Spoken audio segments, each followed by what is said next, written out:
네, 4부는 정치권에서 일당백하고 계시는 두 분의 용자와 함께합니다. 이창근 국민의힘 하남시 당협위원장, 윤재관 더불어민주당 정책위 부의장 모셨습니다. 안녕하십니까? 네, 안녕하세요. 안녕하세요. 오랜만에 뵙는 것 같습니다. 제가 월요일 날 방송이 조금 쉬는 바람에 네. 했는데 우리 윤재관 부의장님이 직함이 최근에 바뀌었네요. 네, 새로 정책위 부의장으로 임명이 됐습니다. 또 차세대 리더 100인에 또 선정이 됐습니다. 아이고, 제 얘기해서 민망합니다. 고맙습니다. 예. 뭐 소감은 없습니까? 소감이요? 예. 아이고, 제 문제라, 제 예. 개인적인 일이라. 예. 아무튼 성원해 주신 많은 분들께 감사드리고요. 보다 더 바르게 정진해야겠다라는 생각을 다시 한번 가졌습니다. 네, 축하드리고 이창근 위원장님은 뭐 새로운 소식 없습니까? 뭐 저는 변동이 없습니다. 열심히 지역에서 활동하고. 당협위원장 예, 그대로고요. 예, 예. 그 당에서 뭐 요구하는 것도 열심히 예. 충실히 이행하고 있고. 예. 윤 위원장님, 위원장님이라 그래야 되나? 예. 부의장님 예. 축하드립니다. 네, 고맙습니다. 예. 알겠습니다. 자, 본격적인 이야기 이어가 보겠습니다. 자, 검찰이 불법 대선 자금 수사 속도를 내고 있는데 특히 민주연구원의 김용 부원장 구속이 됐습니다.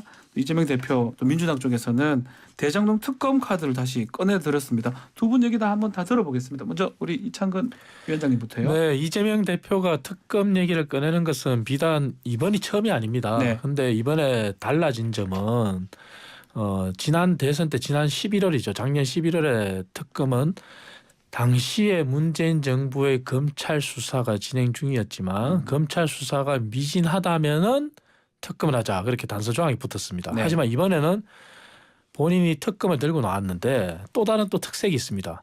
지난번 특검은 우리 국회에서 이미 통과된 특별검사 임명 등에 관한 법률 상설특검이라 그러죠. 네. 상설특검에 의한 특검을 하자고 했는데 이번에는 그냥 민주당이 별도의 특검 법안을 발의해서 하자는 일반 특검에 해당됩니다. 일반 특검이요? 차이가 뭐냐면은 상설 특검 법안은 대한변협, 법무부, 법원행정처 네. 그리고 국회 등이 추천하는 7인의 위원회가 특별검사를 추천하게 되고 그 중에서 대통령이 임명하게 됩니다. 하지만 일반 특검이라고 부르는 별도의 특검 법안은 특검법을 어떻게 구성하느냐에 따라서 추천하는 주체가 대한변협이 될 수도 있고 아니면 법원행정처와 대한변협이 될 수도 있고 다릅니다. 네. 그리고 그 중에서 여야가 합의해서 추천하게 돼 있습니다. 그렇게 큰 차이인데 그래서 이러한 과거와 달라진 모습을 본다면은 왜 그런 거죠? 제가 말씀드리고 싶은 부분이 그 부분입니다. 이재명 대표가 본인이 처한 그때그때 상황에 따라서 궁여지책으로 위기를 모면하기 위한 그런 꼼수에 불과하다 그렇게 보고 있고 그리고 특검법을 계기로 이 여론을 결집시키고 전국을 돌파하겠다 네. 그러한 시도에 불과하죠. 하지만 분명한 것은 본인이 그렇게 칭송한 제1척건 중에 척건의 김용 부원장이 구속이 됐지 않습니까? 구속이 됐다는 것은 이거는 이미 증거가 소명이 되고 민주당의 모 의원이 이미 뺄 거 다 뺐다. 돌아봐야 찾을 게 뭐 있냐 이렇게까지 막말에 가까운 그러한 해명을 했음에도 불구하고 구속이 됐다는 것은 증거가 어느 정도 소명이 됐다는 거거든요. 네. 그리고 김용 부원장은 어쨌든 공인인데 통상 우리가 예측하기는 도주의 염려가 없고 증거인멸의 염려가 없다. 그런 상황이라면 불구속 수사를 받겠죠. 하지만 구속이 됐다는 거에서 증거인멸뿐만 아니라 이 범죄 소명이 워낙 분명하다는 게 나타난 거겠죠. 자, 두 가지입니다. 김용 부원장 구속 부분하고 특검 주장하고 민주당이 지금 얘기를 하고 있는데 우리 이창근 위원장은 조금 그때는 달라졌다 이렇게 얘기까지 하고 있습니다. 훈훈하게 시작됐는데 바로 제가 또 반론을 해야 되는 반론하셔야 됩니다. 그런 예, 상황이네요. 하셔야 됩니다. 예. 예, 첫 번째 이재명 대표가 대선 시절에 했던 특검에 대한 입장과 관련돼서 지금 말씀을 하셨는데요. 네. 예, 한 면만 얘기하셨고 그 후에 특검에 관련돼서 TV 토론 과정 속에서 선거 결과와 상관없이 특검을 통해 진실을 밝히자 이렇게 이 얘기를 하셨고 그에 대해서 윤석열 당시 후보가 제대로 답변을 못 하신 것도 분명히 있다. 그 말씀 한번 좀 드리고 싶고요. 네. 상사특검과 일반 특검 를 관련해서 지금 말씀을 하시는데 그 부분은 이렇게 보시면 될 것 같습니다. 과거에 그 특검의 역사를 보시면 총 13번의 특검이 있었습니다만은 가장 최근에 있었던 이하람 증사와 관련된 특검을 제외한 12번의 특검을 보면 공통점이 있습니다. 첫 번째로는 야당이 수사의 중립성을 확보하고 실제적 진실을 더 밝히기 위해서 보다 중립적인 특검을 통해서 수사를 하자 이렇게 주장을 했고 거기에 따라 여당과 정부 여당이 그걸 받으면서 특검이 시작이 됐었습니다. 그 과정 속에서 가령 지난번에 최순실 특검 그리고 MB 내곡동 사저의 특검 그리고 드루킹 특검 이 세 번의 특검 가장 최근에 있었던 특검을 보더라도 그 당시에는 상설특검이 아니고요. 상설특검 도입 이후에도 하지 않고 야당이 추천하는 사람에게 야당이 추천하는 특검을 임명함으로써 그 수사에 특검의 수사의 공정성을 기하기 위한 조치를 다 취했습니다. 지금 상설특검이냐 뭐 일반 특검이냐 가지고 얘기를 많이 하십니다마는 네. 지금 그 대선 국면과 지금은 정부가 새로 출범한 이후 달라졌기 때문에 정부가 어떤 그 보다 더 입김을 가할 수 있는 이런 상설특검보다는 개별 특검을 통해서 진실을 밝혀야 국민들이 더욱더 그 결과를 신뢰하지 않겠습니까? 그러한 측면을 같이 보셔야 된다라고 말씀드리고 싶고요. 네. 그 지난번에 가장 최근에 있었던 드루킹 특검 사례를 좀 꼭 말씀드리고 싶습니다. 그 당시는 이제 20대 국회 때인데 더불어민주당이 일당이긴 했습니다만은 과반수를 차지하지 못하고 있었습니다. 야 3당이 공동으로 주장을 해서 특검을 요구를 했습니다. 그때 특검을 거부하고 수용하지 않으면 민생 예산 그리고 법안 이런 것들이 국회에서 올스톱되기 때문에 그것을 받고 특검을 받고 민생 협치에 나섰던 겁니다. 네. 결국 지금 정부 여당이 지금 특검을 받지 않겠다라고 하는 것은 민생을 돌보지 않겠다는 말과 동일하다고 저는 생각할 수밖에 없습니다. 드루킹 결국 때처럼 받는 게 맞다. 맞죠. 예. 지금같이 치열하게 격렬하게 지금 논쟁이 되고 있는 상황에서 이런 문제를 넘지 못하면 국회가 그 역할을 못한다고 하는 것은 너무나 자명한 거고 그 이전에도 드루킹 특검을 할 때도 지금의 여당이 야당 시절에 똑같이 말씀하셨어요. 이거를 넘지 못하면 안 된다라고 얘기를 하셨고 그것을 통해서 그러면 그것이 불리하든 어쨌든 간에 정부 여당은 대승적으로 수용을 하고 민생에 매진하자 이렇게 하고 수사는 특검에 맡기고 정치는 민생에 돌봐야 되는 거죠. 그렇게 가는 것이 맞고 그동안의 역사를 보더라도 특검의 역사를 보더라도 그것이 바른 길이다. 저는 그런 말씀을 좀 드리고 싶습니다. 네. 알겠습니다. 몇 가지 부분이 좀 잘못된 부분이 있습니다. 예, 뭐냐면은 말씀해 주십시오. 예. 자, 저는 우선 이 말씀을 드리고 싶어요. 거리에 우리 국민들 보시면은 민생은 민주당이라는 현상을 보셨지만 과연 민생이 민주당인지 그 말이 무색하다. 그렇게 먼저 말씀드리고 싶고 왜 그러냐면은 지금 자꾸 윤재관 우리 부위원장 말씀하셨듯이 특검에 맡기고 민생에 돌보자 그랬는데 지금 민주당이 주장한 특검에서 아까 특검의 추천의 주체가 다르다는 것도 중요한 포인트지만 더 중요한 부분이 여기 있습니다. 뭐냐면은 상설특검 법안은 국회가 의결한 사항에 대해서 특검 수사를 하게 돼 있습니다. 하지만 일반 특검은 지금 의석 구조가 민주당이 169석입니다. 우리 여당이라고 하지만 109석이에요. 민주당이 과반 이상 차지하고 있고 별도의 특검법에 의한 우리가 일반 특검이라고 얘기하는 민주당이 법안을 만드느냐에 따라서 그 법안을 어떻게 만드느냐에 따라서 달라집니다. 그러면 민주당이 거대 입법 여당으로서 자기들 입맛대로 특검을 만들 수 있는 겁니다. 거기에 맹점이 있는 거고요. 그리고 아까 최순실 특검 말씀하셨는데 최순실 특검도 그때 당시에 민주당이 과반은 아니었지만 민주당이 제1 다수당이었습니다. 그리고 다른 정당도 있었고 그때는 국민의당 있었죠. 그렇죠. 새누리당 시절에 또 분화가 돼서 바른정당이라는 것도 탄생했고요. 어쨌든 그때 당시에도 상설특검법이 있었지만 상설특검법 이후에 별도의 특검법을 마련했는데 그때 특검법이 어떻게 됐습니까?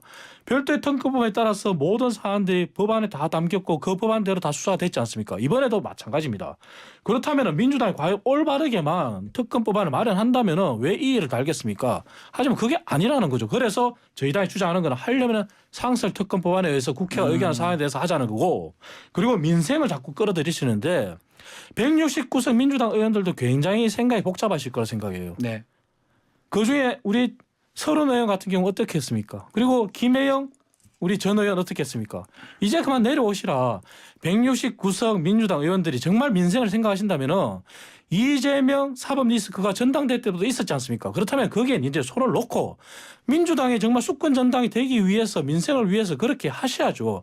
더 이상 대표의 사법 리스크에 민주당 의원들이 169석이 모두가 방패망이 돼서 민생을 내팽개치면 안 되죠. 그 얘기를 바로 연결하겠습니다. 특검 자, 얘기는 요거는 뭐 자, 예. 이거 한 가지만 꼭 말씀드리겠습니다. 이 특검의 역사를 계속 아까 말씀드렸는데요. 네. 지금 이제 숫자를 하나 말씀드리겠습니다. 224대 0.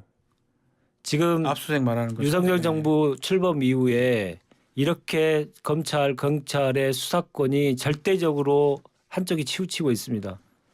이러한 결과를 가지고 지금의 검찰, 정치적으로 완전히 경도된 모습을 보이고 있는 지금 수사권을 행사하고 있는 검찰, 경찰에 맡긴 수사가 결과가 나온들 그것을 믿는 국민이 얼마나 있겠습니까? 224대 0입니다. 아무리 그래도 그렇죠. 아무리 제가 기계적 중립성까지는 바라지도 않습니다. 그러나 이렇게 아니 생각을 해보십시오. 어떤 사람은 223번을 한 번 흔드는데 어떤 사람은 한 번도 취해법권처럼 성역처럼 그렇게 계속 놔둬야 되는 건지 그리고 그렇게 수사하는 검찰 경찰에게 우리나라의 이렇게 중대한 문제를 이렇게 전국을 휩싸고 있는 중대한 문제를 계속 맡겨야 되는 게 맞는 것인지 그리고 그 결과가 수용 가능한 것인지 한번 판단해 보실 필요가 있지 않을까요? 알겠습니다. 자, 한 가지 더 말씀드리고 싶습니다만은 또 진행 상황 그러니까 요 특검 얘기는 네. 지금 좀 조금 다른 것 같아요. 10초만 하겠습니다. 상설 특검은 또 가능하다는 말씀이십니까? 그렇습니다. 저희가 네. 말씀드리지 않습니까? 검찰, 경찰 아까 224대 0이라 그러시 말씀하셨지만 검수완박을 누가 만들었습니까? 경찰공화국 누가 만들었습니까? 지금의 경찰, 검찰은 민주당이 만든 겁니다. 지금 경찰이 그러한 모습을 보이는 것은 그럼 민주당은 뭐 했습니까? 그렇게 반박하고 싶고요. 그리고 상설 특검은 왜 못 받겠다는 겁니까? 왜 굳이 일반 특검을 하겠다는 겁니까? 그리고 이재명 대표가 기자회견을 받습니다. 기자회견할 때도 늘 얘기하는 것이 다른 질문은 기자들이 국민들의 알 권리를 위해서 질문하는데 오늘 질문 안 받겠습니다. 안 받겠습니다. 특검 관리만 해주십시오. 특검 관리만 해주십시오. 뭐가 두려웠어? 기자들의 질문에도 답을 안 합니까? 이재명 대표는? 알겠습니다. 상설 특검으로 가능한지 하고 뭐 예를 들어서 그 기자 부분도 한번 말씀. 네. 예. 전향적인 이 입장을 표명하신 것 같은데 지도부에 건의를 좀 해주셨으면 좋겠는데 특검에 대해서 뭐 상설 특검이지만 수용 가능하다. 제 생각을 말씀드리는 지지로 겁니다. 말씀해 예. 주신 것 장관 같은데요. 위원장님 개인 제 생각. 개인 생각을 예. 말씀드리는 겁니다. 그동안 이제 상설 특검이 되고 난 뒤부터는 이제 상설 특검이 될 것이냐, 개별 특검을 할 것이냐, 가장 이 논란이 됐을 때 항상 선택의 기준을 뭐였냐면 어떤 것이 더 수사의 공정성을 기할 수 있는 것인지 수사의 결과의 수용성은 어떻게 하는 것이 가장 그 수용성을 높일 것인지 그게 판단의 기준이었습니다. 지금 말씀하시는 상설특검 관련돼서 이미 설명하셨기 때문에 제가 더 말씀 안 드리겠습니다만은 그 과정 속에서 정부 여당이 훨씬 더 유리한 방향으로 할 수 있다라고 얘기를 하셨기 때문에 그걸 다시 한번 제가 말씀드리고 싶습니다. 알겠습니다. 그런 방향으로 할 바에는 특검을 할 바에는 그렇게 하지 말고 개별 특검을 통해서 아주 깔끔하게 해서 실체적 진실을 명명백백하게 밝히는 것이 가장 옳은 길이 아닌가 생각이 요거 하나만 더 들고요. 말씀드릴게요. 네. 자, 제 얘기가 저희가 안 끝났는데. 그러세요? 말씀하세요. 죄송합니다. 끝났는 아니, 줄 알았어요. 비슷한 얘기가 끝나신 줄 지금 알았어요. 지금 똑같은 얘기가 자, 계속 예, 반복되니까요. 예. 그럼 이거는 똑같은 얘기예요. 지금 다른 다분 다 얘기 얘기입니다. 똑같아요. 자, 그러니까. 특검 얘기는 예. 더 이상 논하지 말고 예. 지금 불거진 게 이재명 대표의 대선 자금이라고 자꾸 우리가 알려졌는데 네. 대선 자금이 아니라 대선 경선 자금입니다. 그리고 대장동 재판은 이미 상당 부분 진행이 됐고 거의 마무리됐고 재판은 넘어갔어요. 네.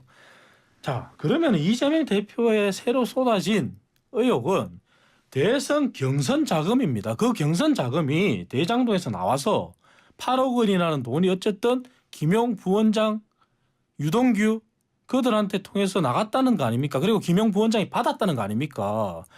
그 부분이 새로 불거졌는데 왜 이재명 대표가 특검에 갑자기 이미 재판으로 넘어졌고 수사 끝난 대장동을 끌고 넘깁니다. 자, 그거만 마무리 좀 해주세요. 예. 그 말씀을 하시면 제가 조금 좀 발언이 좀 길어질 수도 지금 있는데 계속 그것만 하고 있어요. 예, 길어질 수 있는데 짧게 답변 좀 자 해주세요. 보십시오. 이번에 유동규 석방됐습니다. 유동규 전 본부장은 총 3번에 걸쳐서 기소가 됐습니다. 작년 10월 그리고 올해 4월, 올해 9월 이 3번에 걸쳐서 기소가 됐고 2번이 구속이 됐죠. 작년 10월 그리고 올해 4월은 대장동 사건이었고요. 올해 9월에는 또 지금 문제가 되고 있는 위례 신도시 사건과 관련된 기소가 된 겁니다.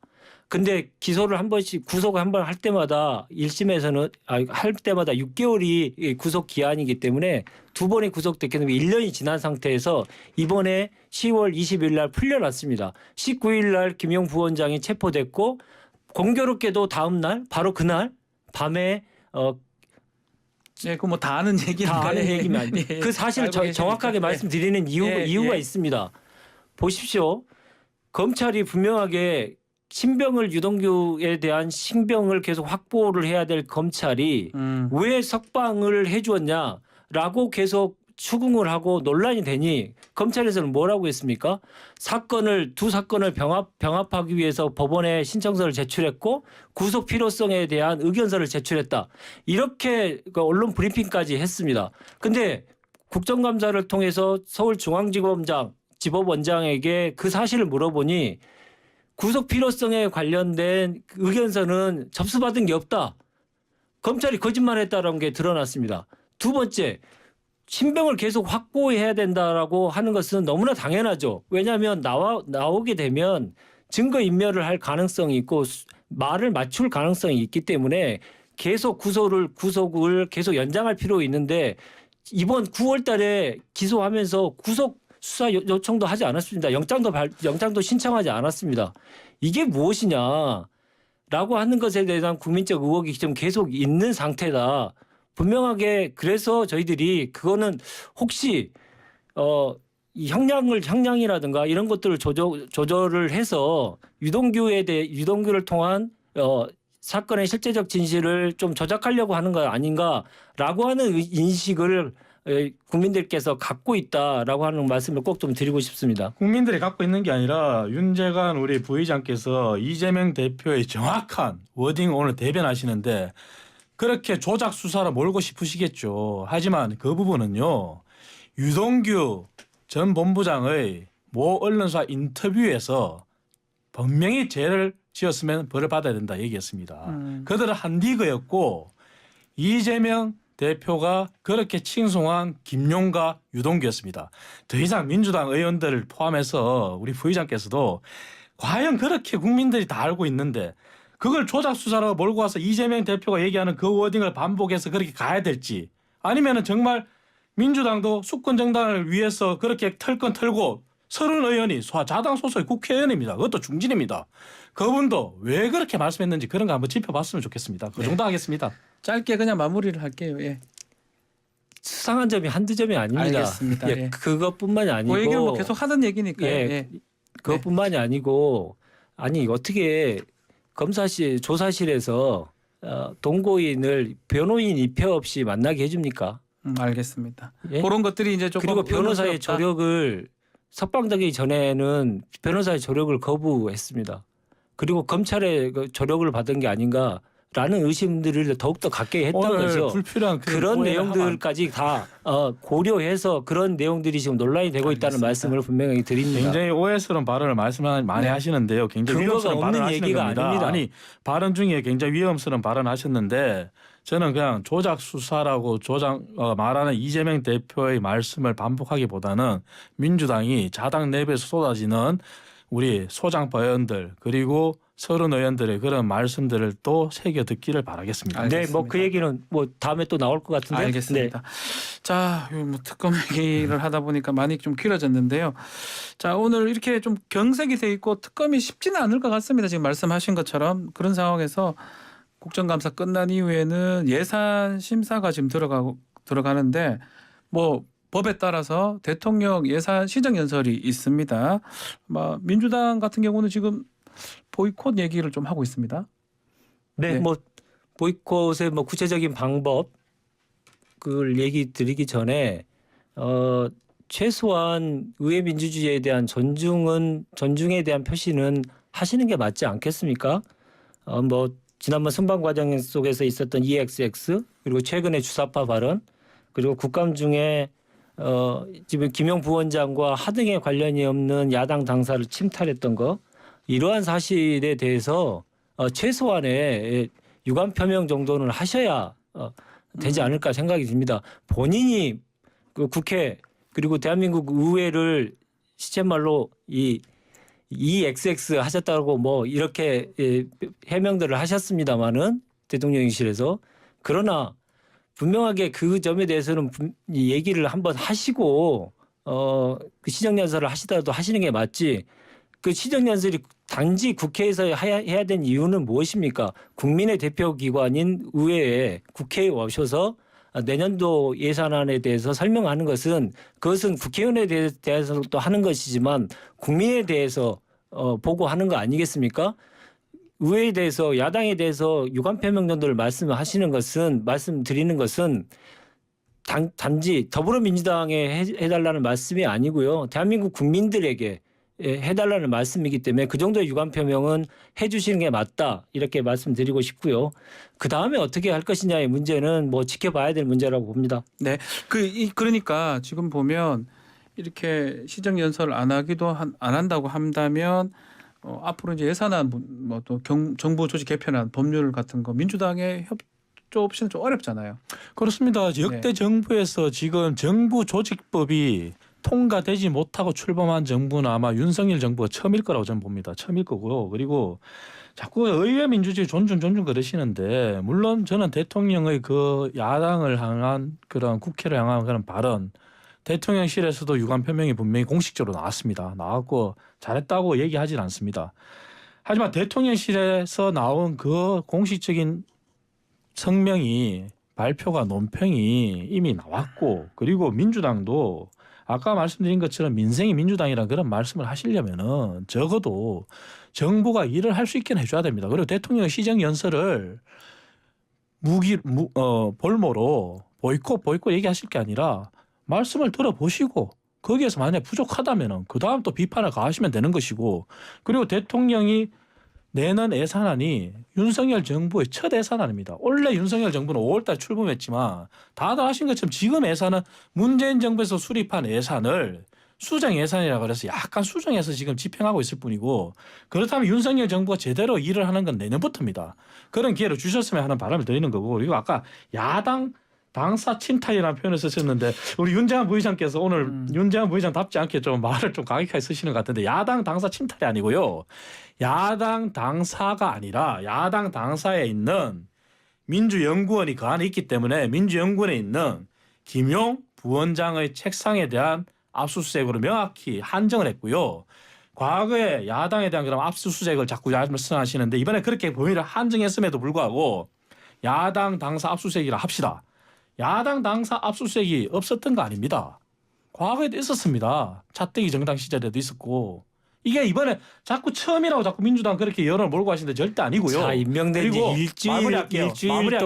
일주일 동안 딱 3번 왔다라고 하는 것을 다 알고 있는 11일 상황입니다. 그러는데요. 그 11일 동안에 야당 당사라 여당 당사는 굉장히 개인 사무실도 아니고 경찰이 다 있고 일반인이 가기도 힘들고 알겠습니다. 근데 거기에 11일 강조하시는데 11일 동안 모든 자료를 가져갔을 수도 있는 겁니다. 지금 속보가 지금 좀 나왔는데 지금 검찰이 여의도의 민주당사 민주연구원 압수수색을 재시도를 하고 있습니다.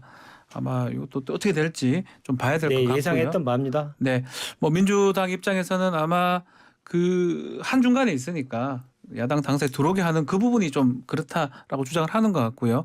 또 국민의힘이나 또 검찰 입장에서는 영장에 기재된 대로 좀 압수수색 집행해야 되는 거 아니냐 이렇게 얘기를 하는 것 같습니다.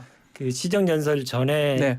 그 사과 표명을 좀 필요하지 않느냐라고 하는 것에 대해서는 정부 여당도 좀 생각을 좀 발상의 전환을 좀 바꾸셨으면 좋겠다는 생각인데요. 제가 청와대 5년 근무하는 동안에 항상 느꼈던 것은 국민들은 어떤 사건이 생기면 그 사건의 원인에 대해서도 평가하지만 그 이후에 어떻게 하는지 그것을 더 중요하게 생각하신다라고 하는 것을 제가 뼈저리게 느꼈습니다. 대통령께서도 실수하실 수 있죠. 사람이기 때문에. 근데 실수 이후에 어떻게 하느냐.